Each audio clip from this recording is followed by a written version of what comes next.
right? And they are between the periosteal layer and the meningeal layer of the dura mater. And although in lecture I don't generally ask you all of them, I do want you to remind me what vessel they all collectively dump into. Internal jugular vein. Yes? Everybody good with that? Okay, so now keep that picture in mind and then go back and add a little bit more detail to it to make sure that you really understand this drainage pattern. Okay, so now here's my internal jugular vein. Okay, so the internal jugular vein, after you gather up the head and the arm, will become this vessel right here, which is the what? No, brachiocephalic vein. Brachiocephalic vein. Okay, so it's because it is cephalic brachio, right? After you gather up the head and the arm, it becomes the brachiocephalic. But what we didn't comment on last time is what all does it gather? So of course this is the internal jugular vein. This is the subclavian vein, right, which will drain mostly the arm. But two more. Let's also say that this is the external jugular vein. That dumps wherever the hell it wants, really. It can dump into the internal, into the subclavian, really. I mean, so it's not particularly important. There's a tremendous amount of variation in the cardiovascular system, especially in veins.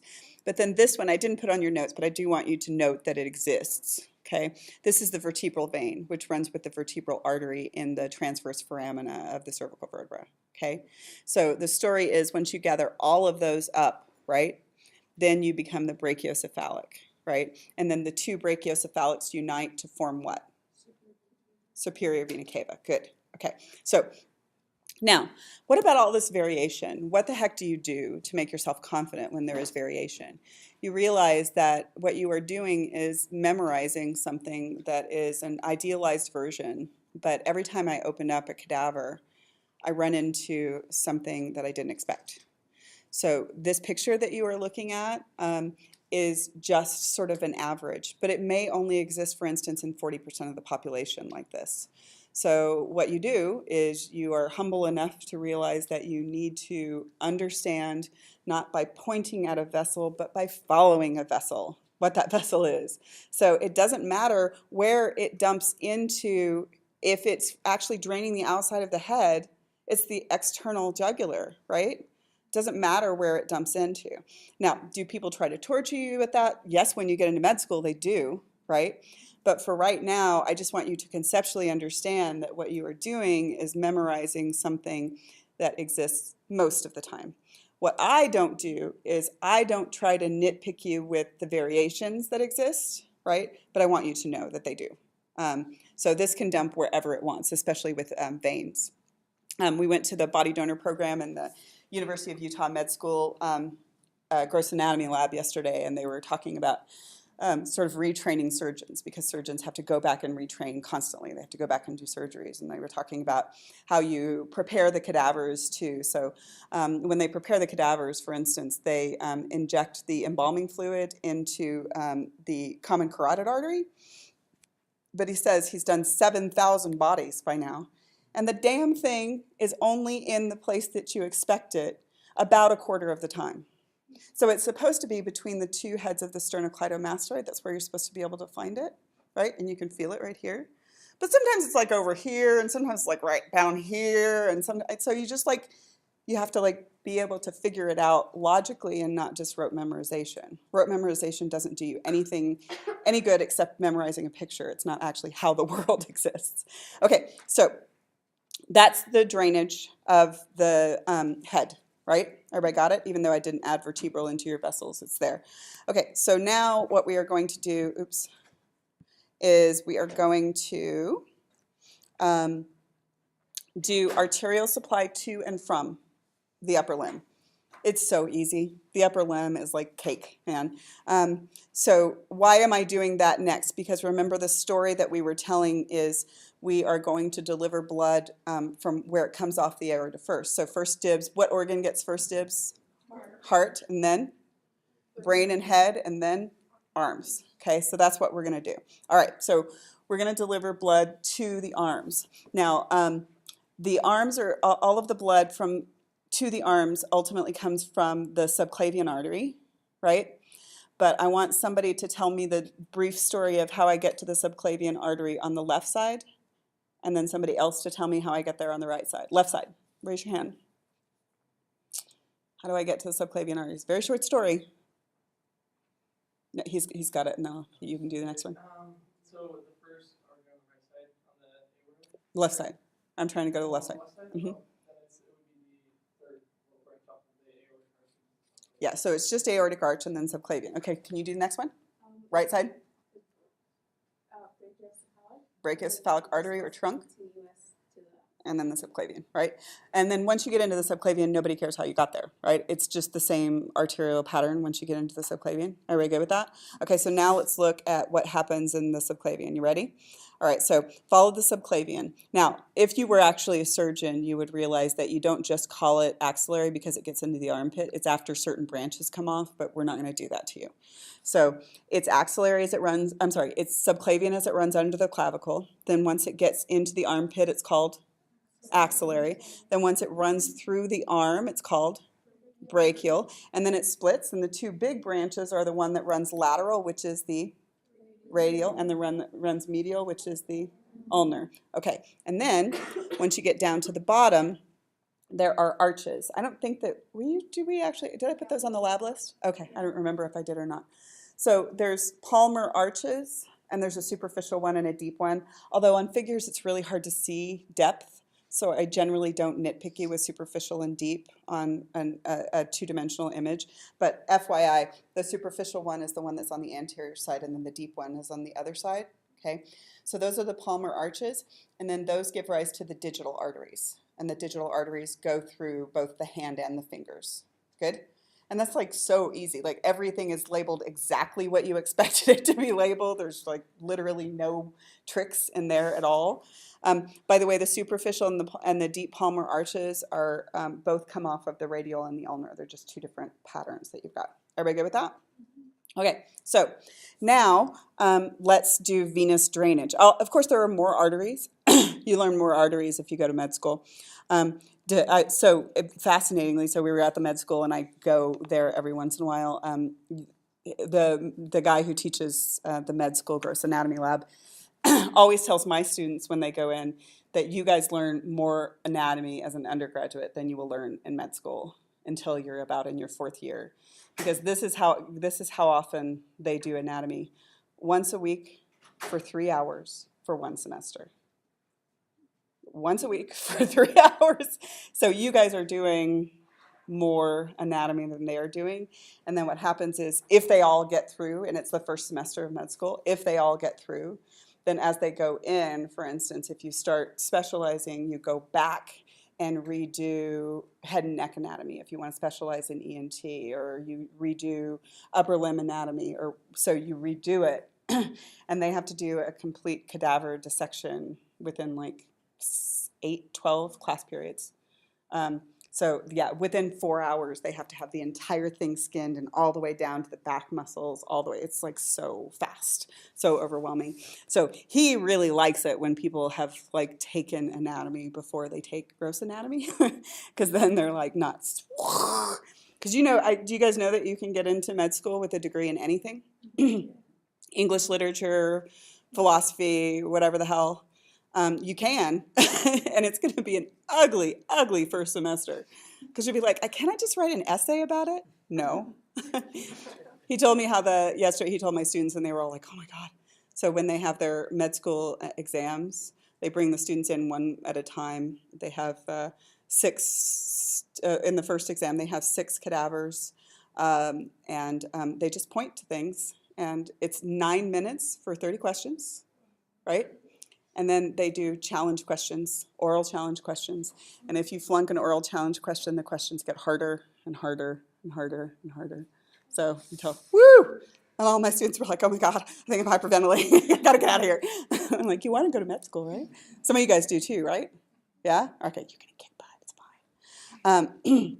Because I'm amazing. Okay. All right, so now let's do venous drainage of the upper limb. Okay, so with venous drainage, it gets slightly more difficult, but it's really not that bad. And the only reason it's slightly more difficult is because you have more veins than arteries, and you have both superficial and deep veins. So and you are not learning all the veins or arteries by any stretch of the imagination, but you are learning part of the story. Okay, so let's do superficial drainage first. Okay, there's a lot of variation in superficial drainage especially, but here's how it generally starts. Digital veins, right? So what we're trying to do, let's just tell the beginning and the end of the story. The beginning of the story is going to be digital veins, and the end of the story is that all of the stuff from the arm is ultimately going to dump into which vessel leading to the heart? Superior vena cava, right? So we know the beginning and the end. So just fill in the details. Superficial drainage goes digitals to, can anybody see? Like, look on your own hand. You have a dorsal venous arch that's really, really super, you can like see mine. It goes all the way around there. So that's the dorsal venous arch. It's part of superficial drainage. Does that make sense? And then the dorsal venous arch goes up. Everybody ready? It's going up and it's staying superficial. And it's going to become basilic veins going up this direction, right? And cephalic veins going up that. Everybody forgets which one's basilic and which one's cephalic. Boob side is basilic. You'll never forget again, will you? Boob side is basilic. B for boobs. Basilic, cephalic, right? I never remembered it. It was like 10 years. And I was like, oh, boobs. Everybody thinks about boobs. Okay, so boob side, basilic, cephalic. Now, and then there is an anastomosis between those two, right? And that anastomosis is a really common site of blood draws, right? And that is either the median cubital, or you can also call it the median antecubital vein. Okay, and you should be able to see it, right? Can you guys see it, a lot of you, right? That's the median cubital or the median antecubital vein. So it's superficial, right? This is superficial drainage, right? It's a really easy site for blood draws or injections. So now the blood's coming up and it's superficial. These superficial veins, they dump wherever the hell they want. Okay, so there is no hard and fast rule. Here's the general thing that often happens. The basilic generally, but not always, dumps into the brachial, but it can dump into the axillary. And the cephalic generally dumps into the axillary, but it can dump into the brachial. So how do I do traces like this? I don't like to grade traces with 3,000 right answers. I'm not stupid. I got crap to do in my life. So if it's got a whole bunch of right answers, what I will do is give you a partial trace and fill in some parts of it, right? So I don't have to go and nitpick every single answer and listen to you argue about points because I hate it. This is the general pattern that you get. Ultimately, though, it doesn't matter where they dump in. The basilic and cephalic are all going to come together ultimately. Usually they are together by the time they get to axillary, right? And then the axillary becomes what? Subclavian. And then the subclavian gathers up 3 vessels before it changes names. What are the 3 vessels?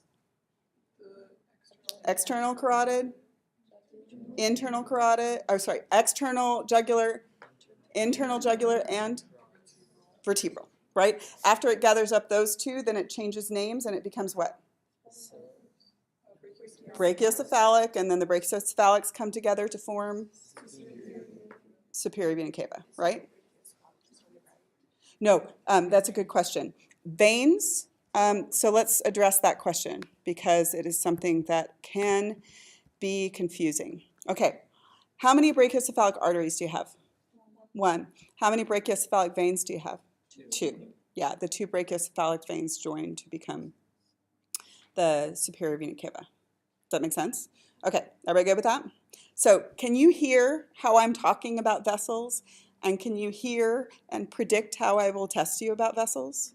I am less interested with you just naming this vessel than you being able to follow me from point A to point B, right? To get me from one to the other. So I can't ask traces for every single test question, but I can do partial traces as much as I want, right? I'm trying to get to the right side of the arm, right? And I give you 2 vessels and I leave 2 blanks and then give you 2 more, right? Can you hear that that's how I think? Because to me, that lasts so much longer than rote memorization, right? It just sticks with you for a really long time. And that's what I want. I want you guys to not just be good students in this class. I want you to have a leg up on the classes that come after this. And you need retention in order to do that. And besides that, I think anatomy is super boring unless you make it into a story. Okay, so that is superficial drainage. Now let's do deep drainage of the upper limb, which is even easier. Deep drainage of the upper limb. Where'd you go, arm? Okay, so the deep drainage of the upper limb, it starts with, again, digitals, right? Only this time they dump into a palmar arch, which is superficial. So you had the deep palmar arch, which was here, okay? Oh, sorry, this is the superficial palmar arch. The deep palmar arch is here. So it's on this side. You can't see it because it's actually deep within the tissue. This one you can, okay? So this guy, right, so let me show you. Can you see in this figure? So one of the things that I hate is the light blue and dark blue are really hard to differentiate. It's really hard to figure out 3D. So let me just show you. Do you see this guy back here on the back, right? That is the dorsal or superficial, dorsal venous arch. And then you've got two of these guys right here. And you usually can't see either one of them. Do you see these two? Okay, so you are going to dump from the digital arteries into these guys this time. And now we're following up. Do you see? Okay, now I'm going up. You won't be able to see these vessels, but you can picture them. I'm going up from these palmar arches that are deeper, which I almost never ask about on images because they're too hard to see the difference between them. Then I'm going to go up this side and deep. What vessels are those going to be? Nope, I'm deep. Ulnar on this side, radial on this side. Usually most people have, look, 2 ulnar veins and 2 radial veins. For I don't know what reasons, because veins can do what they want. So 2 ulnar, 2 radial. Now, as they cross over the elbow, they cease being radial and ulnar, and they become brachial. And usually for a while, you have 2 brachial veins, okay? Now, they can join wherever they want. Sometimes they stay separate all the way up. Sometimes they join right above the elbow. Sometimes they join in the middle. But if they are in this region, they are brachial veins, okay?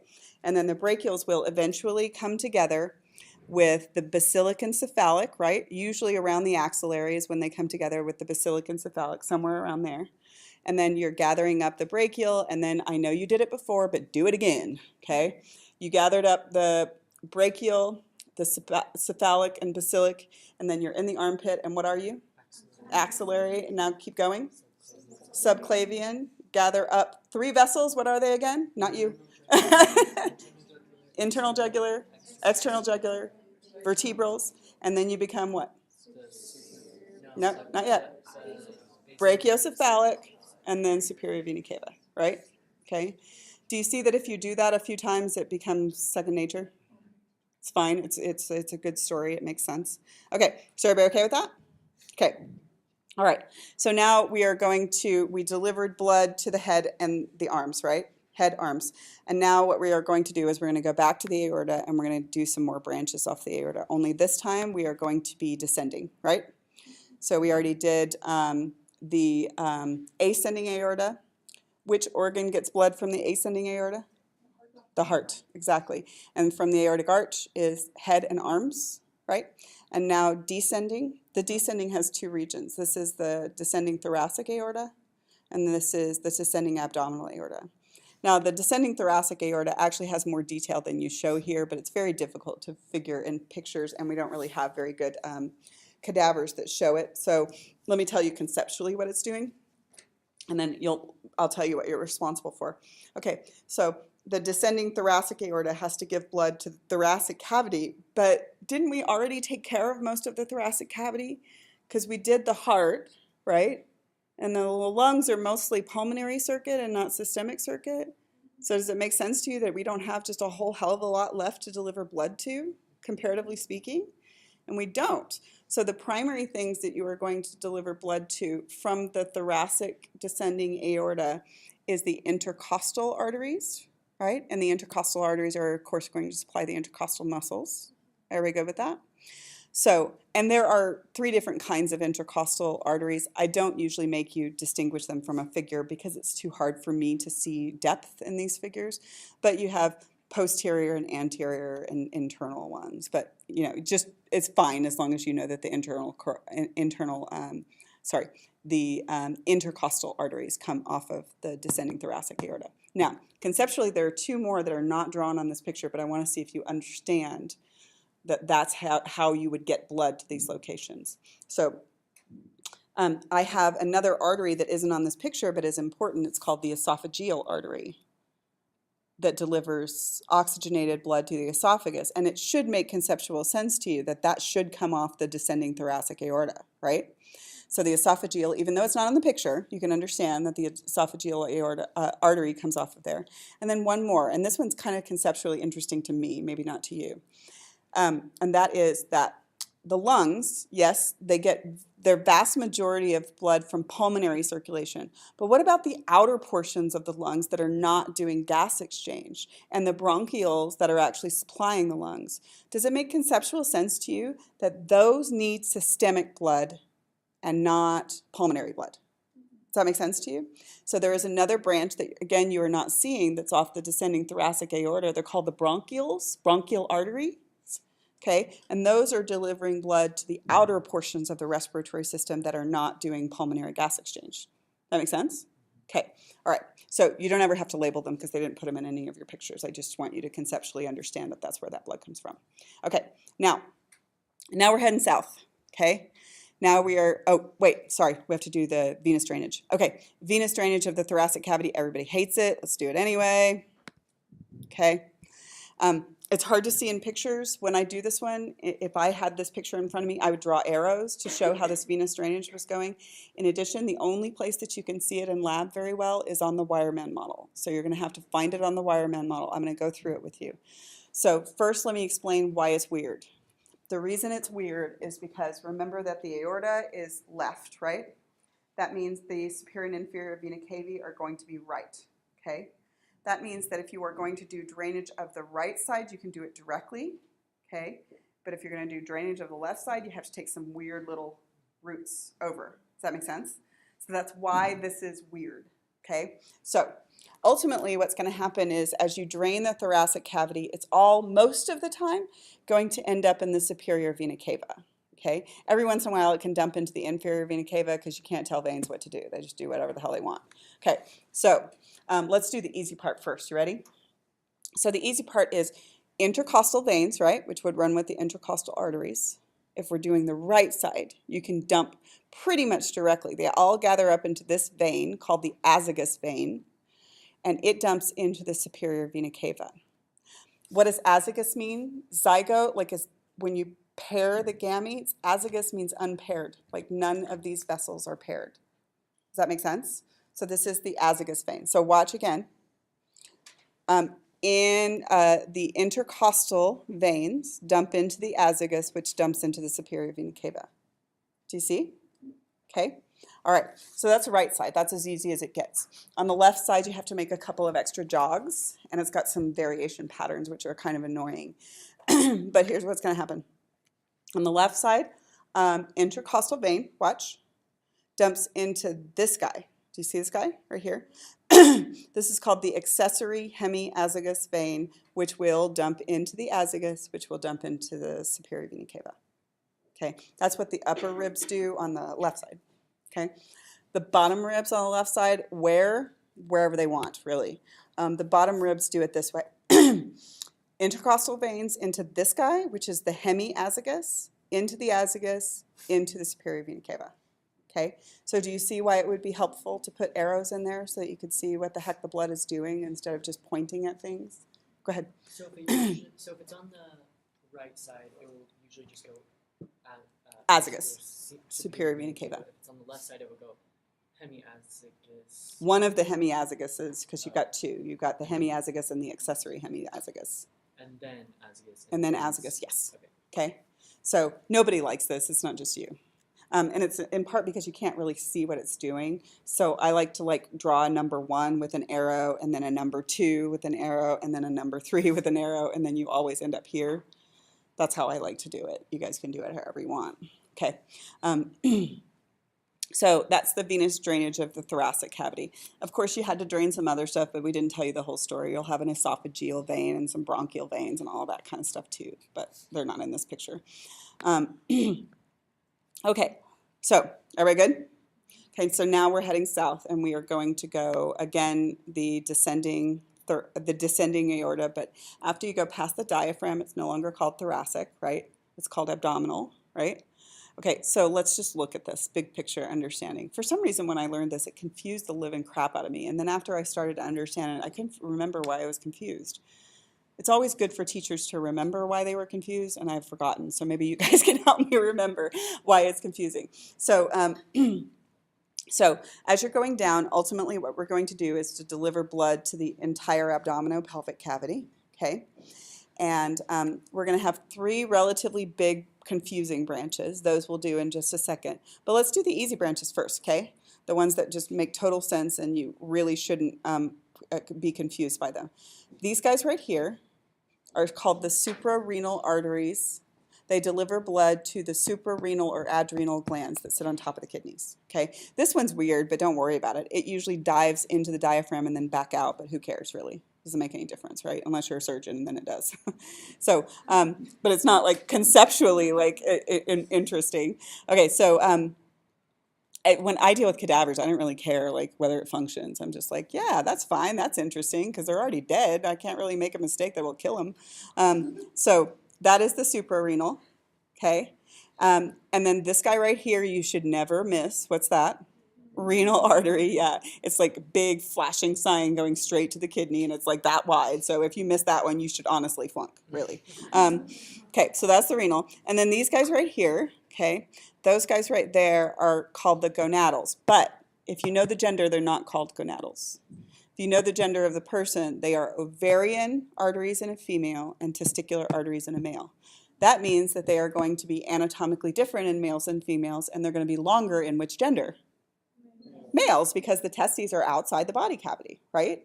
Okay, so gonadals are actually have individual names once you know the gender of the person. Okay, so now these 3 branches that you have right here, this is the celiac trunk. That's the hardest one for everybody. We are going to figure it out in just a second. The celiac trunk will give blood supply to a bunch of different places: spleen, stomach, first part of the small intestine, and liver. But I want to show you how it works so that you can actually understand it. So the celiac trunk is the one we're going to do next, and the celiac trunk is right here. But before you get into it, I want to sort of redraw so that you can understand what it's doing. My brain really likes flowcharts before anatomical drawings so that I can figure out where the hell that thing's supposed to go and then confirm, right?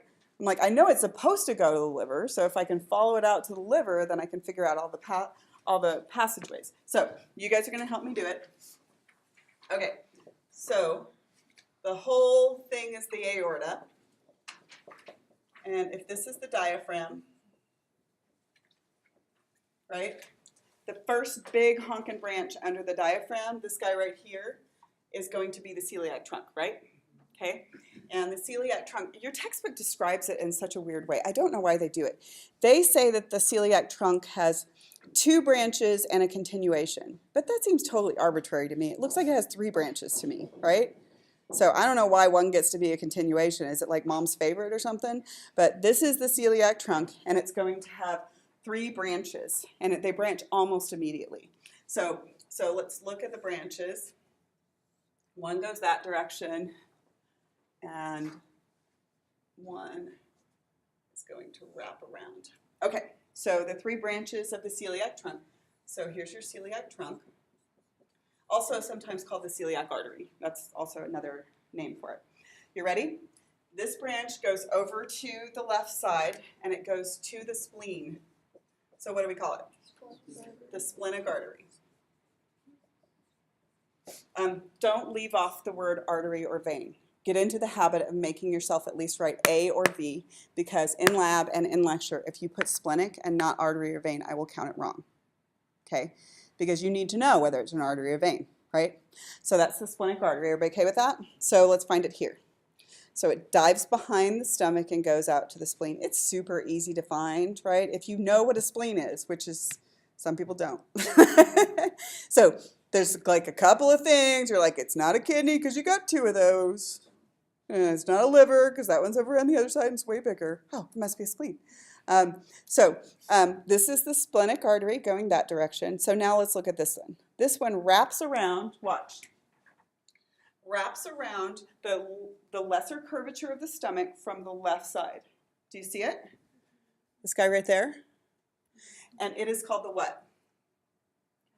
Left gastric artery. Good? It's going to form an anastomosis with the right gastric artery. And so that's going to be a continuous loop. Everybody okay with that? And then this guy keeps going, okay? This guy keeps going, and it doesn't just go to one place, and it's going to split, okay? So this big vessel right here is going to be a common, okay? And it could be called a common anything, but it's going to give a lot of blood supply to the liver ultimately. So what's its name? Yeah, this is the common hepatic.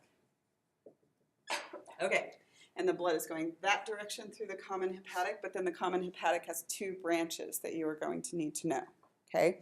One of the branches is going to form an anastomosis with this one. Do you see that one? And that's called the what? Right gastric artery. Good? Okay.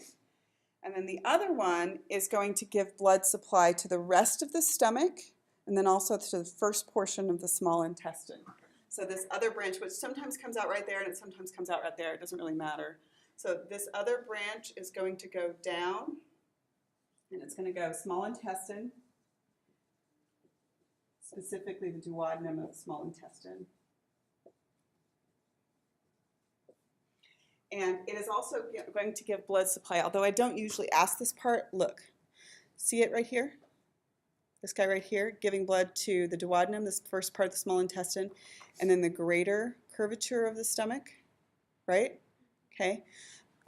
For that reason, it's going small intestine and also stomach. It is called the what artery? Gastro. Duodenal. And by the way, nobody, not even an anatomist, can agree on how to pronounce duodenum. It's duodenum, duodenum, and people argue about it, about how to. It's fun to hear a whole room of anatomy professors argue about how to pronounce things. It happens all the time at meetings. Okay, so that's the gastroduodenal artery, and then the only other place that we need to get blood is to the liver. So as those two branches come off, then this part is going to the liver.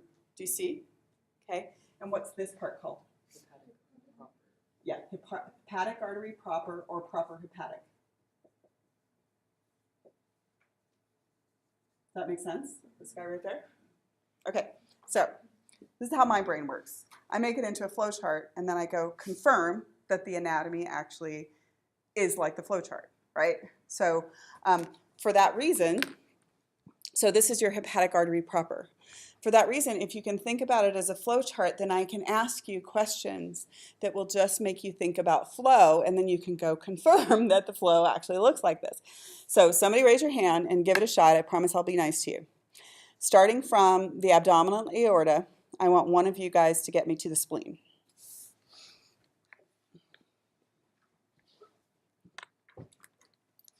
Go ahead.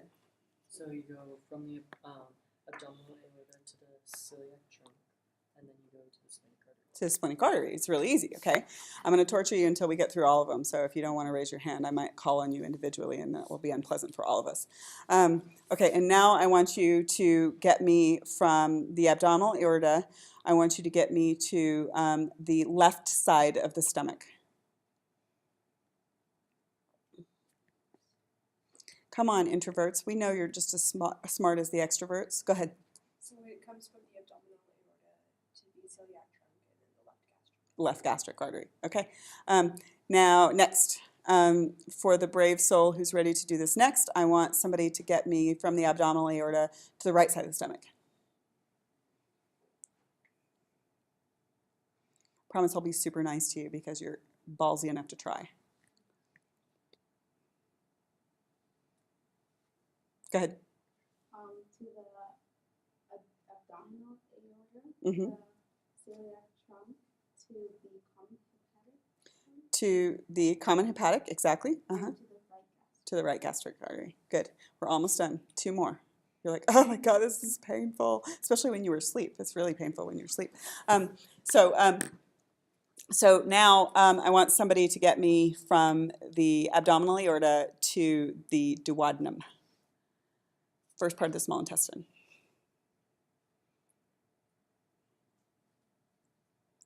Okay, you can do it. So abdominal aorta, celiac trunk, common hepatic, Mm-hmm. and then right gastric, and then Not right gastric. Right. It actually looks like it's going to go right gastric, but it goes common hepatic and then watch gastroduodenal, which is running behind the right gastric. And by the way, sometimes it's on top and sometimes it's behind, so it's a little hard to see what's happening here. Okay, last one. One more person, preferably from the back row. I want somebody to get me from the abdominal aorta to the liver. Go ahead. So you have the abdominal aorta and the celiac trunk and the common hepatic artery to your hepatic artery proper. There you go. Okay, so do you see how freaking easy it gets after you practice these and do the traces in your head a bunch of times? The cardiovascular system is exceptionally logical. It's just a story. The weakness that people have is that they memorize pictures instead of tell stories. And I want you to tell stories, okay? And the story will actually stick with you far longer than the picture. Because if you like knew that it goes to the liver, you're like, I wonder what the hell that one's called. Well, the one that goes to the liver is the hepatic artery proper, so I don't really have to memorize it, right? That makes sense? Go ahead. do we have to know that the hepatic artery proper splits into right and left? You can do right and left, but this one of the reasons I don't usually ask it is because this actually shows 3 branches and it's confusing to students which one's right and which one's left.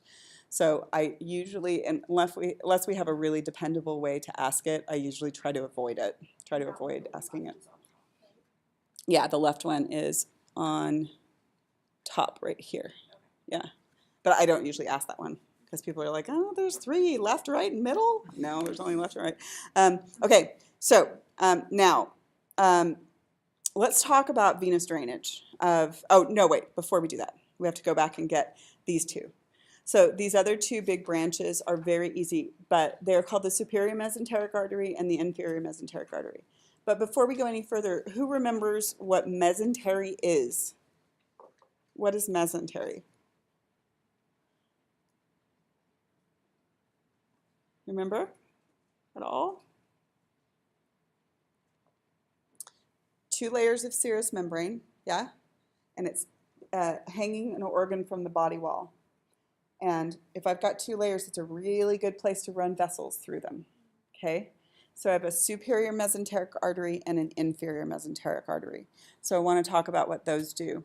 So I gave blood to spleen, stomach, liver, teeny part of the small intestine. So we can all agree that I still have left to do the entire rest of the small intestine and the large intestine, right?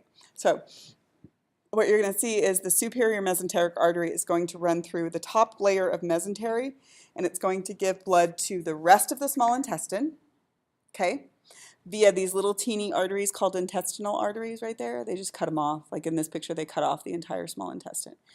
And it also gives blood to the proximal portions of the large intestine. Do you know the order of the large intestine yet? Some people have learned it and some people haven't. What's the first part that gives poop? Ascending, transverse. Okay, those 2 get blood from the superior mesenteric artery. So the entire rest of the small intestine, except for the little bit that you got from the gastroduodenal, and then the proximal portions of the large intestine, ascending and transverse colon. Good?